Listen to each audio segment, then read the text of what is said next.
pemateri. Dan saya Siti Nurfadilah sebagai pemateri. Dan saya Aurul Naja sebagai pemateri. Di sini saya akan menjelaskan tentang antibiotik. Sebelumnya saya akan memperlihatkan kalian video terlebih dahulu. Di dalam teknologi bidang kesehatan, terdapat beberapa produk yang digunakan untuk menunjang kesehatan manusia itu sendiri. Salah satu contohnya adalah antibiotik. Apa itu kira-kira antibiotik? Kapan kira-kira kamu harus menggunakan antibiotik? Kita sebagai manusia setiap hari sebenarnya terpapar oleh kuman. Nah, apabila kuman itu masuk ke dalam tubuh kita, maka di dalam tubuh kita itu sudah ada yang namanya sistem pertahanan tubuh. Contohnya diberikan oleh sel darah putih yang melawan kuman-kuman penyebab penyakit. Sel darah putih ini akan melawan dan menghancurkan kuman tersebut. Jika nutrisinya kita baik, maka kuman tersebut akan mati. Dan apabila nutrisi kita buruk, maka kuman tersebut akan mengakibatkan infeksi. Nah, saat nutrisi kita buruk, kuman tersebut menyebabkan infeksi, maka antibiotik adalah solusinya. Nah, antibiotik ini pertama kali dipelopori oleh Alexander Fleming di tahun 1928. Beliau berhasil menemukan suatu obat antibiotik yang kita kenal dengan nama penisilin. Nah, penisilin merupakan suatu senyawa yang dapat menghambat pertumbuhan mikroorganisme lain. Contohnya adalah bakteri. Dalam percobaannya, Alexander ini mendapatkan senyawa kimia berupa penisilin. Ini berasal dari jamur Penicillium notatum, di mana jamur ini bisa menghambat pertumbuhan dari bakteri. Bisa dilihat ini adalah koloni jamur yang menghambat pertumbuhan dari bakteri. Dengan ditemukan penisilin di tahun 1928, maka di dunia kedokteran atau kesehatan berkembang cukup pesat sehingga yang kita kenal saat ini antibiotik bukan hanya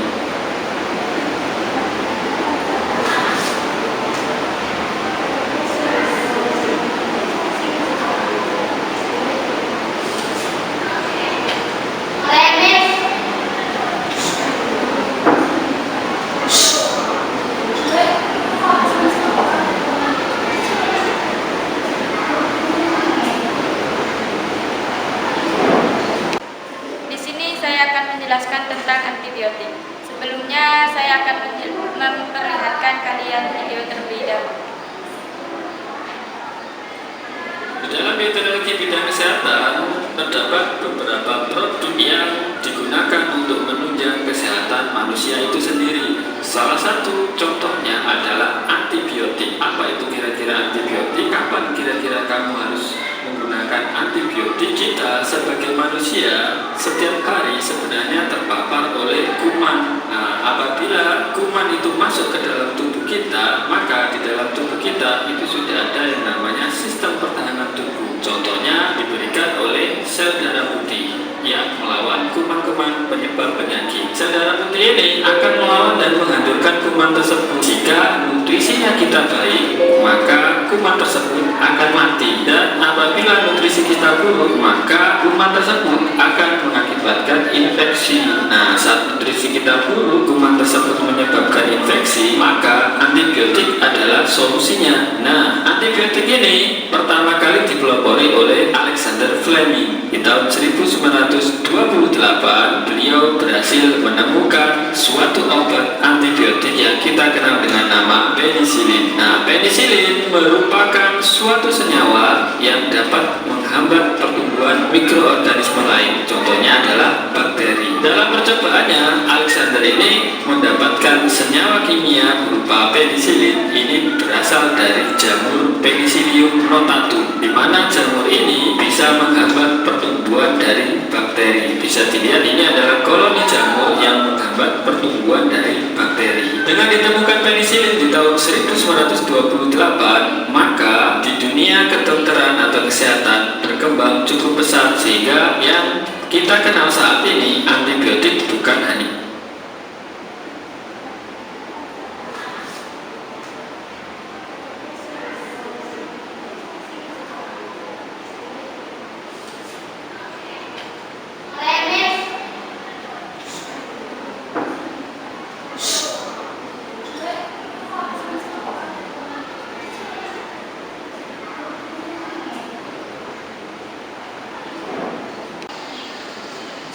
menonton video ini, saya akan menjelaskan kembali tentang antibiotik. Kapan antibiotik itu diperlukan? Ketika kuman masuk ke dalam tubuh kita sudah mempunyai pertahanan tubuh seperti sel darah putih. Sel darah putih berfungsi untuk melawan kuman penyebab penyakit. Sel darah putih akan melawan dan membunuh kuman tersebut. Apabila nutrisi di dalam tubuh kita baik, maka kuman tersebut akan mati. Dan sebaliknya, apabila nutrisi di dalam tubuh kita buruk, maka kuman tidak akan mati sehingga menyebabkan infeksi.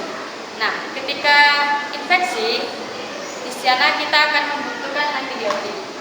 Antibiotik pertama kali ditemukan oleh Alexander Fleming pada tahun 1928. Obat yang ditemukan yaitu penisilin. Penisilin senyawa yang dapat menghambat pertumbuhan mikroorganisme lain, contohnya seperti bakteri. Jamur yang dihasilkan oleh penisilin yaitu jamur Penicillium notatum dan koloni jamur yang menghambat bakteri. Setelah menonton video ini, saya akan menjelaskan kembali tentang antibiotik. Kapan antibiotik itu diperlukan? Ketika kuman masuk ke dalam tubuh kita sudah mempunyai pertahanan tubuh seperti sel darah putih. Sel darah putih berfungsi untuk melawan kuman penyebab penyakit. Sel darah putih akan melawan dan membunuh kuman tersebut. Apabila nutrisi di dalam tubuh kita baik, maka kuman tersebut akan mati. Dan sebaliknya, apabila nutrisi di dalam tubuh kita buruk, maka kuman tidak akan mati sehingga menyebabkan infeksi. Nah, ketika infeksi, di sana kita akan membutuhkan antibiotik. Antibiotik pertama kali ditemukan oleh Alexander Fleming pada tahun 1928. Obat yang ditemukan yaitu penisilin. Penisilin senyawa yang dapat menghambat pertumbuhan mikroorganisme lain, contohnya seperti bakteri. Jamur yang dihasilkan oleh penisilin yaitu jamur Penicillium notatum dan koloni jamur yang menghambat bakteri. Mikroorganisme yang pertama yaitu Penicillium notatum dan Penicillium chrysogenum. Antibiotik yang dihasilkan yaitu penisilin dan fungsinya yaitu menghambat pertumbuhan bakteri. Dan yang kedua yaitu Streptomyces cereus. Antibiotik yang dihasilkan yaitu streptomycin. Fungsinya yaitu untuk mengatasi sejumlah infeksi bakteri, umumnya tuberkulosis. Dan yang ketiga yaitu mikroorganisme Streptomyces radiae. Antibiotik yang dihasilkan yaitu neomycin. Fungsinya yaitu obat yang digunakan untuk menghentikan pertumbuhan bakteri pada usus guna mencegah timbulnya infeksi pasca operasi. Dan yang keempat yaitu mikroorganisme Streptomyces aureofaciens. Antibiotik yang dihasilkan yaitu tetracycline. Fungsinya sebagai mengobati penyakit akibat infeksi bakteri berat seperti antraks, sifilis, gonore, infeksi saluran kemih, infeksi kulit, jerawat, atau infeksi saluran pencernaan. Dan yang terakhir yaitu mikroorganisme Bacillus licheniformis. Antibiotik yang dihasilkan yaitu bacitracin. Fungsinya mencegah atau mengobati infeksi kulit ringan yang disebabkan oleh luka kecil, goresan atau luka-luka. Dan yang selanjutnya akan dijelaskan oleh Afro Munajat. Mikroorganisme yang pertama yaitu Penicillium notatum dan Penicillium chrysogenum. Antibiotik yang dihasilkan yaitu penisilin dan fungsinya yaitu menghambat pertumbuhan bakteri. Dan yang kedua yaitu Streptomyces cereus. Antibiotik yang dihasilkan yaitu streptomycin. Fungsinya yaitu untuk mengatasi sejumlah infeksi bakteri, umumnya tuberkulosis. Dan yang ketiga yaitu mikroorganisme Streptomyces radiae. Antibiotik yang dihasilkan yaitu neomycin. Fungsinya yaitu obat yang digunakan untuk menghentikan pertumbuhan bakteri pada usus guna mencegah timbulnya infeksi pasca operasi. Dan yang keempat yaitu mikroorganisme Streptomyces aureus. Antibiotik yang dihasilkan yaitu tetracycline. Fungsinya sebagai mengobati penyakit akibat infeksi bakteri berat seperti antraks, sifilis, gonore, infeksi saluran kemih, infeksi kulit, jerawat, atau infeksi saluran pencernaan. Dan yang terakhir yaitu mikroorganisme Bacillus liseniformis. Antibiotik yang dihasilkan yaitu bacitracin. Fungsinya mencegah atau mengobati infeksi kulit ringan yang disebabkan oleh luka kecil, goresan atau luka bekal. Dan yang selanjutnya akan dijelaskan oleh Siti Afromun aja. Telah mengandung DNA pemegang hormon insulin dimasukkan ke dalam bakteri baik yang berada dalam usus besar, yaitu bakteri E. coli. Dengan begitu bakteri ini dimurnikan dan dimurnikan dan dikemas untuk diberikan kepada pasien yang mengidap untuk mengidap diabetes mellitus tipe 1 dan tipe 2. Menghasilkan hormon insulin. Begitu sudah menghasilkan hormon insulin, maka tinggal kita ekstrak, kita murnikan, kita ambil hormon insulinnya saja, lalu kita kemas. Setelah kita kemas, insulin ini kita distribusikan untuk membantu pasokan hormon insulin bagi para penderita diabetes. Gimana? Mudah kan cara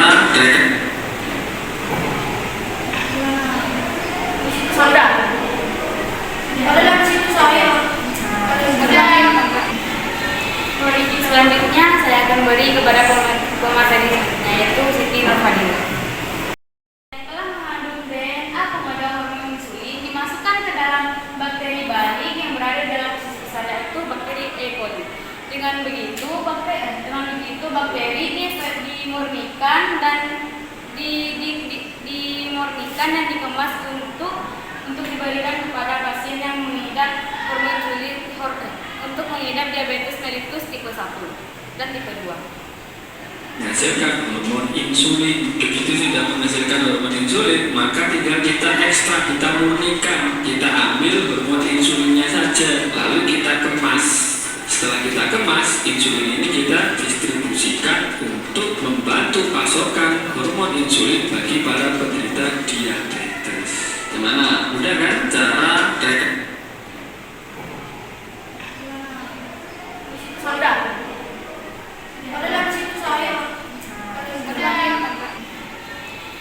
Selanjutnya saya akan beri kepada pemateri yaitu Siti Nurfadila. Menjelaskan tentang teknologi kesehatan yaitu tentang vaksin. Nah, sebelum kalian masuk pada materi hari ini, kalian harus melihat videonya terlebih dahulu. dan insulin ada. Nah, bisa dilihat, pernah nggak kalian melakukan imunisasi? Imunisasi itu bisa dari mulut maupun disuntik di lengan kita. Imunisasi dan vaksinasi itu adalah dua istilah yang berbeda. Ketika kita bicara imunisasi, itu adalah proses secara keseluruhan, proses di mana pembentukan antibodi yang membuat seseorang itu akan resisten atau tahan terhadap suatu penyakit tertentu yang penyebabnya virus atau bakteri. Sementara vaksinasi ini hanya proses memasukkan vaksin ke dalam tubuh seseorang. Jadi bioteknologi di sini yang kita maksud adalah zat kimianya tersebut, yaitu vaksinnya, produk atau zat yang dimasukkan ke dalam tubuh. Ini adalah salah satu bioteknologi. Vaksin ini atau zat yang kita masukkan dalam tubuh nanti akan menstimulasi sistem kekebalan tubuh kita yang nantinya akan membentuk antibodi. Nah, proses keseluruhan sampai membentuk antibodi itu disebut imunisasi. Antibodi sendiri adalah protein yang dihasilkan oleh sistem imun kita sebagai respon atas keberadaan suatu benda asing atau vaksin tadi ya, zat vaksin tadi. Reaksinya menghasilkan antibodi. Vaksin sendiri ada beberapa jenis. Yang pertama ada vaksin inaktif, di mana vaksin ini dibuat dengan cara mematikan atau menonaktifkan virus atau bakteri. Contoh dari vaksin ini adalah vaksin polio, IPV atau inactive polio virus. Kemudian ada vaksin Sinovac. Nah, ini yang sedang digemborkan oleh pemerintah ya, bahwa kita harus divaksin untuk tahan terhadap COVID-19 ya, menggunakan vaksin Sinovac. Selanjutnya vaksin hidup yang dilemahkan. Jadi ada virus atau bakteri ini kita lemahkan sehingga kita memperoleh suatu vaksin ya. Vaksinnya ini juga ada berupa vaksin polio ya, mereknya OPV ya, oral polio virus. Kemudian vaksin campak atau rotavirus ya, ini untuk yang menyerang sistem pencernaan kita ya, rotavirus. Kemudian jenis vaksin yang ketiga ada vaksin toksoid, di mana vaksin ini berbasis toksin. Toksin itu seperti racun ya, racunnya ini berbasis protein tetapi tidak berbahaya. Contohnya adalah tetanus atau difteri ya. Yang terakhir ada vaksin subunit, di mana ini menggunakan sebagian dari virus atau bakteri ya, bagian yang kita ambil ya dari patogennya ini atau virus atau bakteri yang tidak menguntungkan ini ya, kita ambil misalkan proteinnya kita ambil, lalu kita gunakan untuk merangsang sistem imun pada tubuh kita. Contohnya apa? Contohnya vaksin hepatitis B atau vaksin Novavax untuk mencegah virus corona. Ada vaksin meningitis meningococcus. Ini adalah jenis-jenis dari vaksin ya. Untuk lebih jelasnya, Pak WK akan menjelaskan bagaimana. Nah, apakah kalian pernah imunisasi? Nah, pastinya pernah kan? Nah, di sini imunisasi dan vaksinasi itu berbeda tahu. Contohnya imunisasi, apa pengertian imunisasi? Imunisasi adalah proses pembentukan antibodi yang membuat seseorang resisten terhadap penyakit tertentu yang disebabkan oleh virus atau bakteri. Sedangkan vaksinasi adalah proses peningkatan sistem kekebalan tubuh dengan cara memasukkan vaksin ke dalam tubuh seseorang. Nah, vaksinasi itu sendiri dibedakan menjadi jenis-jenis vaksin, yaitu vaksin infaktif atau di sini yaitu vaksin polio dan vaksin Sinovac.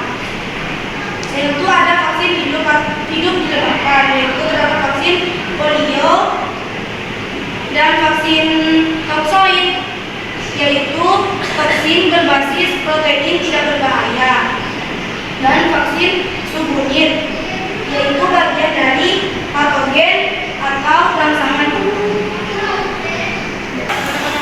virus corona. Ada vaksin meningitis meningococcus.